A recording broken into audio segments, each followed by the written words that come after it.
Cette fois, c'est la fois, on se retrouve pour une toute nouvelle vidéo Lego Review. Aujourd'hui du set Lego Star Wars 75-337, recommandé pour 9 ans et plus. Aujourd'hui, on va parler de l'ATTE Walker, aussi appelé le marcheur ATTE en français. Mais ça veut dire quoi, ATTE? All Terrain Tactical Enforcer. Merci évidemment au dieu plastique, hein, on s'en souvient, ça m'a marqué évidemment.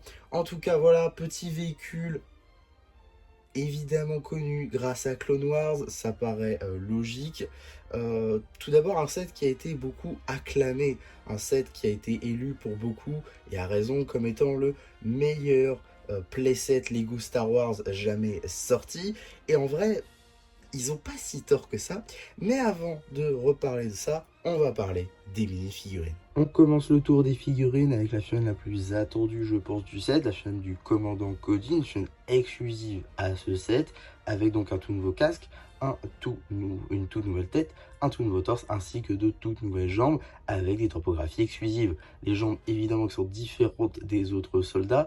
De même pour le torse, on a également une tête avec une expression faciale différente, ainsi qu'un casque tout nouveau, la visière étant rajoutée, hein, c'était pas moulé, comme vous pouvez le constater comme ceci. À l'arrière, on a un petit jetpack tampographié, et si on retire le casque, on a une tête tampographiée exclusive avec les petites cicatrices caractéristiques du personnage de Cody. En termes d'accessoires, un pistolet blaster moyen. Puis nous avons juste ici le clone de la 212e, disponible en 3 exemplaires dans ce set, qui arbore donc des tenues, on va dire, battle damage, c'est-à-dire avec la peinture qui est un petit peu esquintée après les combats, ce que je trouve d'ailleurs plutôt sympa, hein, des détails plutôt cool sur cette armure du coup, avec des détails orange, plutôt cool. On notera évidemment que la flèche sur le casque n'est pas très bien représentée, hein. Normalement la pointe devrait être pile sur la barre au milieu du casque, et pourtant on se retrouve à avoir la moitié de la flèche qui est tout simplement coupée, chose qui n'est pas le cas sur les images promotionnelles. Un peu dommage à ce niveau là. Sinon pour le reste, c'est du déjà vu, on l'a déjà vu notamment dans un calendrier de l'Avent de 2024 ainsi que dans un magazine. Donc voilà, c'est pas très nouveau, on va dire, pour cette mini figurine qui du coup n'est plus exclusive, mais qui l'a été pendant un temps, donc c'est quand même plutôt cool. Sous le casque, on a une tête de clone classique, et à l'arrière, on retrouve encore une fois quelques petits détails orange. En termes d'accessoires, soit vous aurez un sniper, soit vous aurez un blaster moyen. Juste ici, vous avez la chaîne du canonnier clone, une chaîne également exclusive à ce set, qui arbore donc un casque ainsi qu'un tout nouveau torse inédit et exclusif. Donc franchement, ils sont plutôt sympas, je trouve. Là encore, un petit peu taché et esquinté par les batailles, qui va à merveille avec les autres. Donc, mais je dois avouer que j'aime beaucoup cette mini figurine qui sort un petit peu du lot. Alors, elle est dite du 212e, néanmoins, elle n'aborde pas de couleur orangeâtre. Donc, c'est un petit peu bizarre, je trouve. En tout cas, on peut noter que c'est cette figurine-là qui a donné les jambes sans couleur, justement, pour les clones tout blancs du Battle Pack de 2024. Chose que je n'avais pas noté dans ma review. Donc plutôt intéressant à ce niveau-là. Un arrière de torse également un petit peu différent. Une tête de clone, tout ce qu'il y a de plus classique. En termes d'accessoires, petit pistolet laser. Enfin, en dernière mini figurine, dernière au pluriel, car elles sont disponibles 3 exemplaires. Le droïde de combat B1, tout ce qu'il y a de plus classique, qui est inchangé depuis 1999. Donc rien de plus à dire. Malgré évidemment un blaster laser en Dark Pearl Grey pour chacun des droïdes. Avant de continuer et d'aller plus loin, on va signifier la petite présence du démon de brique de couleur orange, même si en vrai on s'en fiche pas mal. Et donc on va pouvoir parler de la construction, on va dire secondaire dans un premier lieu, avant de l'oublier. C'est tout simplement le petit robot araignée, une construction qui aujourd'hui paraît un petit peu bizarre, étant donné qu'on a eu la meilleure version du droïde dans le Battle Pack de la 3... Non, pas de la 327e, pardon. Donc voilà, cette construction paraît un petit peu débile, un petit peu idiote. Et pour ma part, ça partira directement en partage, étant donné que j'ai déjà une très bonne version. Donc voilà, un peu dommage pour cette construction. On notera quand même l'utilisation des torses de droïdes pour faire les pattes. On notera également les pièces de téléphone pour faire les yeux. Et on notera également cette pièce qui est aussi utilisée sur la TTE d'ailleurs, hein, pour faire la tête, ici utilisé pour les canons hein, sur la TTE, avec une petite épée rapière pour faire l'antenne. Bon voilà, ça c'est plutôt commun on va dire, il n'y a rien de nouveau à ce niveau-là, mais voilà, construction un petit peu dommage je trouve, après la magnifique araignée droïde qu'on avait eu du coup dans le Battle Pack de la 327e. En tout cas, maintenant que ça c'est dit, on va pouvoir s'attaquer à la TTE juste ici. On va quand même virer la boîte parce que sinon ça risque d'être compliqué pour le déplacer. Bon alors tout d'abord, pour le déplacer, votre AT2, parce que vous voyez c'est quand même une assez belle bête hein, qui tient assez bien, même si la patte arrière là, voilà. Donc il tient quand même assez bien, hein, c'est assez robuste. Et pour le déplacer du coup, vous avez une petite poignée juste ici qu'on peut prendre voilà, pour le soulever. Donc ça c'est plutôt sympa. Quand on le pose, ça fait un peu le même effet que le Mighty Bowser, hein, pour ceux qui l'ont ou qui ont vu des vidéos dessus. Et eh bien vous pouvez constater qu'il se pose un petit peu de la même manière. Tout ça se détend et donc on dirait comme une vraie bestiole en fait. Donc ça c'est plutôt cool. Ensuite vous pouvez constater, hein, on a un canon juste ici qui tourne à 360 degrés. Ici, évidemment un canon factice, mais sur les côtés on a des stud shooters nouvelle génération, donc ça c'est plutôt cool. Ici petit poste de pilotage avec une tile topographiée. Évidemment on a l'habitude. Hein. Mais voilà, petit reproche qu'on peut faire à ce petit canon, c'est qu'il n'y a pas de place assise. Il ne s'agit que de tiles et non pas de tiles avec des studs. Ce qui veut dire que voilà, en tournant un peu trop vite, le trooper peut tomber. Donc ça c'est un peu dommage.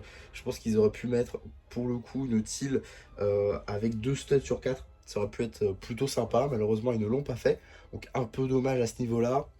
Évidemment, il y a des stickers dans ce set, hein, sur les côtés notamment donc ici, ici, ici, ici. Et si on passe de l'autre côté, vous voyez que la poignée est du coup très utile. Ici, ici, ici, également sur le haut. Voilà, sur le haut, donc ici, ici et ici. On a même un là, sous le canon. Voilà. Si je vous le mets ici comme ça, vous pouvez voir qu'il y a un canon. Enfin, sous le canon, il y a un stickers.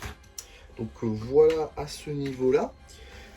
Ensuite, on a évidemment un cockpit juste ici. Cockpit qu'on peut d'ailleurs retirer pour pouvoir y placer notre mini figurine. Donc voilà, juste ici, on peut y mettre une figurine. On va reprendre notre clone gunner juste ici. Donc voilà, on y met notre clone à l'intérieur, c'est parfait. Et on peut le remettre dedans. Et donc nous avons un clone à l'intérieur de notre ATTE. Donc ça c'est plutôt cool. Avec du coup les mêmes pièces comme je vous le disais hein, que l'araignée droïde juste ici. Pour les canons au nombre de 4 à l'avant. On a évidemment le gros canon également sur le dessus. Et on a également des canons arrière qui utilisent les mêmes techniques. Donc voilà, ça c'est plutôt sympa. On a ensuite des pattes. Alors les pattes sont un petit peu le gros point noir du set je trouve. Hein.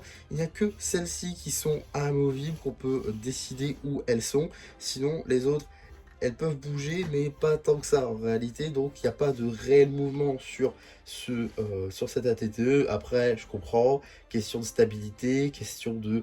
Il doit rester debout effectivement. Donc voilà, on comprend. Maintenant, ça pourrait être pas mal de revoir comme on avait eu un AT-AT, je crois, un AT-AT motorisé. On pourrait, pourquoi pas, espérer un ATTE motorisé également. Ça pourrait être très sympa à voir, pourquoi pas dans les prochaines années. Hein. Celui-ci a fait grand bruit.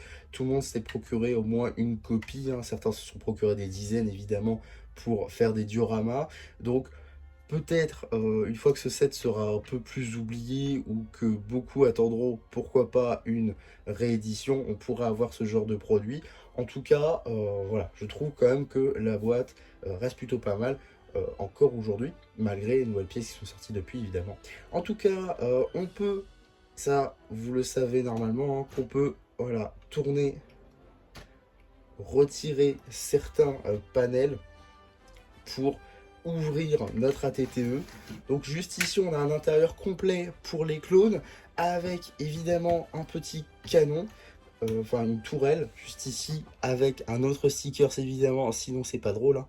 Donc voilà, petit tourelle pour les canons arrière, donc ça veut dire qu'il faut un clone également à l'arrière. On a 4 places assises pour les 4 clones, un petit extracteur au cas où il arriverait quelque chose, un petit rack d'armes juste ici au cas où pour ranger ses armes. Donc voilà, c'est assez vide, hein, mais ça permet de donner de la place tout simplement aux clones pour y vivre tout simplement, et également de la cohérence par rapport au canon. Donc ça, c'est plutôt sympa. Tac, on referme, mais c'est pas la seule fois où on a un intérieur dans cette ATTE, car effectivement, on a également un intérieur juste ici, qui est peut-être moins facilement atteignable plutôt. Tac, tac, tac. Voilà, petit intérieur juste ici avec... D'accord. Donc on a un petit rack, encore une fois, même technique utilisée, sauf que ici on range pas des armes, mais on range des détonateurs thermiques, qui sont des tiles tampographiés, bon, qui ont été grave rentabilisés depuis, hein, on retrouve dans beaucoup de sets Lego Star Wars. Donc voilà, ce n'est pas une nouveauté dans ce set, mais quand même au nombre de 2, ce qui est plutôt cool à noter. On a ensuite d'autres petites places assises, juste ici pour les clones. Juste là, voilà, elles sont juste ici, pour les clones du coup. Encore 2 autres petites places assises, qui sont juste posées, mais je pense que c'est juste moi qui a fait une petite erreur de montage, ça ne me surprendrait pas. En tout cas, bon, je vais laisser comme ça, ça sera très bien aussi. Tac.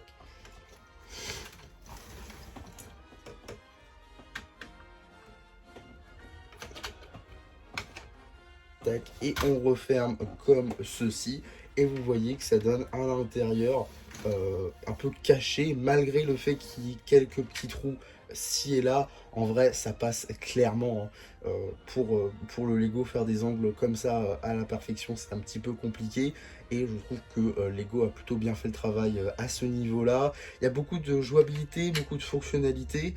Pour le coup, le montage pour du Star Wars était plutôt intéressant, j'ai trouvé. En même temps, c'était mon premier véhicule de cette ampleur, donc c'est peut-être pour ça. Maintenant, voilà, le montage était franchement plutôt sympa. D'avoir toute cette panoplie de figurines était aussi plutôt cool. En plus, je me suis procuré en promotion, hein. C'était assez bas le prix que j'avais eu. Je l'avais eu pour le coup, je crois, à 73 ou 75 euros, en sachant qu'il en vaut normalement 140, c'est-à-dire presque 50% de réduction. C'est franchement fou. Aujourd'hui, malheureusement, ce set est retiré de la vente, hein. C'est aussi peut-être pour ça que je l'ai eu à ce prix-là à cette période, c'est-à-dire fin 2025. Donc voilà, aujourd'hui le set est bientôt retiré, hein, je crois, ou est déjà retiré, je crois, il sort en juillet des rayons. Donc vous avez encore la possibilité de l'avoir. Par exemple à Smith Toys, il est encore pour une centaine d'euros, vous pouvez vous le procurer.